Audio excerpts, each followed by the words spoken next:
Hey, what's going on YouTube? This is Bryce with BS Media, and today I'm here to give you my review of Saw X. And if you're no stranger to the franchise, then you know this is technically a prequel slash sequel in between Saw 1 and Saw 2. So I went back and rewatched those before I went and saw this one, just to make sure there was nothing I missed, and it did help pull me more into the story. So what exactly is the story of Saw X or Saw 10? So John Kramer is looking for a cure for his cancer. He has brain cancer, he has stage 4 cancer, and he's been told that he only has months to live. And so he goes to this cancer support group, and there's just other patients kind of telling their stories. And there's another man talking about how he has stage 4 cancer, but he's going to keep fighting to survive. And John ends up going out, and he ends up seeing this man out in public, and he's looking alive and well. And he says, I thought you had stage 4 cancer. What's going on? How do you look so great? And he tells him that he had a procedure to remove the tumor from his body. And he also has non-FDA approved methods that he's been treated with in this city or this facility in Mexico City. He gives him the website. He contacts them. They bring him in. But as you also see in the trailer, as these are no spoilers, they do not cure his cancer. They just take a whole bunch of his money. And so he ends up putting them as saw traps, and he shows them what is real. So did I like this movie? I honestly did. I thought it was a great sequel that hits the mark above Spiral and Jigsaw, which were the last two entries in the franchise, just because it does bring back John Kramer like he's actually alive in this movie. It's not just flashbacks, which is great. And so I thought this was definitely one of the better sequels by far. And before I actually give you my overall rating, I will get into the positives and negatives of this movie. And the definite positives are the traps. I thought the traps were pretty gnarly. They're pretty nasty. I was like, oof. I was like, if they put me in that trap, I'm dead. There's no way I could do that within the time limit. Like, I want to live, but man, that's just some nasty stuff right there. I did enjoy the story. I thought the story was different, and I thought the twist itself in this movie was completely different than any other ones in the movies. I was really thrown off by it. I was like, wait, did that really just happen? So that definitely threw me off with this movie too. I did enjoy seeing Tobin Bell come back as John Kramer and Shawnee Smith coming back as Amanda Young. That really just adds to the story itself. It's just great to see the original characters back in the movie.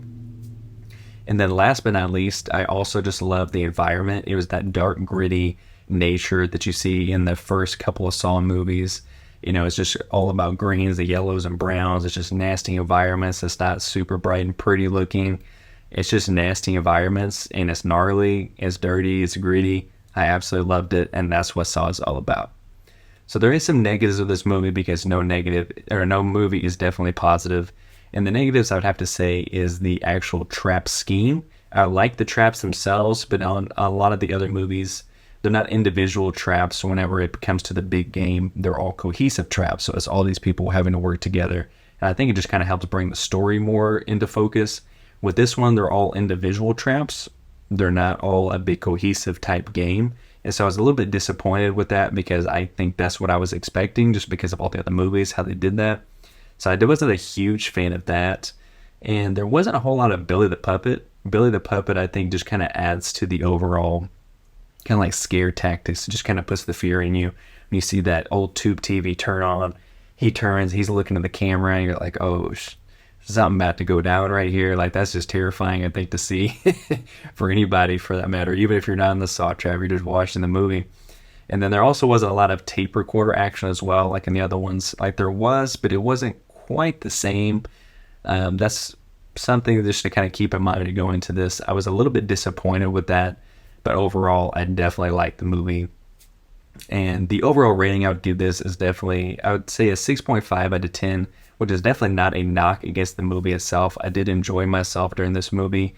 I think I just had the bar set a little bit too high just because I was just pumped to see some original cast come back and just seeing some of the little clips of the Saw traps and just the story behind it. I was like, oh man, this is going to be maybe the best sequel ever, but it wasn't quite on that mark for me.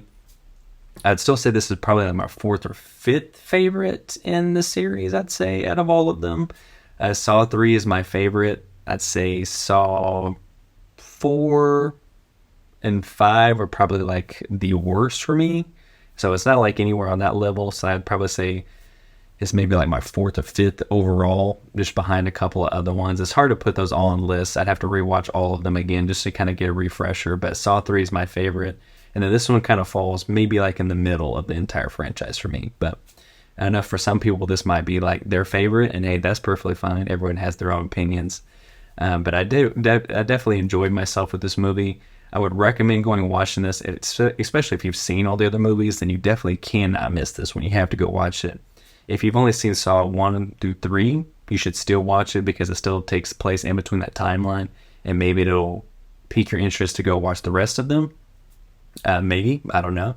If you haven't seen any of them, you still might want to go watch this just to kind of get you into the series because it takes place towards the beginning, like I mentioned at the beginning of this video. And so it might pique your interest to go watch all of them. You can buy all these movies on Blu-ray. I think I saw them for like $20 or $30, something like that. It's insanely cheap to get all these movies. And so it might pique your interest to go watch it. I don't know. Maybe they will. Hopefully it does. I think this is a great series, and it's definitely an interesting story, to say the least. So let me know down in the comments what you think of this movie. Have you seen it before? And if you have seen it before, what is your rating? What do you think of it? Where does it rate in the overall scheme of the entire series? Do you think you're going to be passing up on this one? Go ahead and let me know in the comments. I definitely want to know your thoughts on that. All right, guys. So that being said, that is all this video. So make sure you hit that subscribe button, leave me a comment, hit that like button. I'll see y'all in the next video. Thanks for watching. This is not retribution. It's a reawakening.